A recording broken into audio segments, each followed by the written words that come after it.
Kerajaan sedang mengkaji impak platform kecerdasan buatan AI sumber pengetahuan dan China terhadap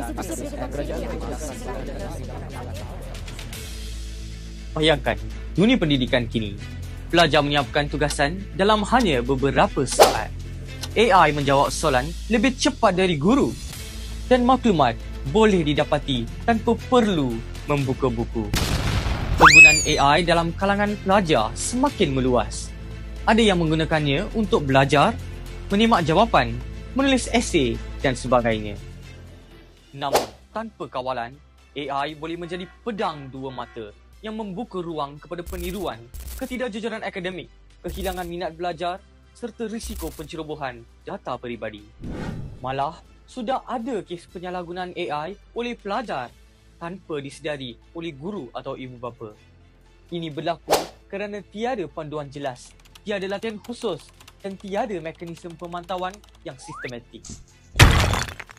Saya sebagai pegawai eksekutif syarikat Cyber Sentinel diberi tanggungjawab untuk membentangkan cadangan penting kepada Kementerian Pendidikan Malaysia, iaitu garis panduan penggunaan kecerdasan buatan AI dalam kalangan murid sekolah. Penggunaan bertanggungjawab. Murid mesti memahami bahawa AI ialah alat bantu, bukan pengganti usaha sendiri. Elakkan menggunakan AI untuk menyalin atau meniru kerja orang lain. Keselamatan data dan privasi. Jangan masukkan maklumat peribadi seperti alamat rumah, nama penuh, nombor telefon atau gambar di platform AI.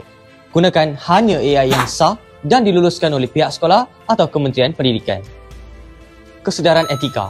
Fahami bahawa AI tidak mempunyai emosi atau akal. Ia hanya ikut data. Elakkan menggunakan AI untuk menyebarkan maklumat palsu, buli siber atau kandungan yang tidak sesuai. Pembelajaran kreatif.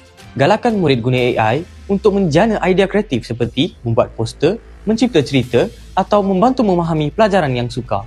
AI juga boleh digunakan untuk belajar dalam pelbagai bahasa, memahami konsep yang sukar dan mengulang kaji pelajaran. Selain itu, pemantauan dan bimbingan guru.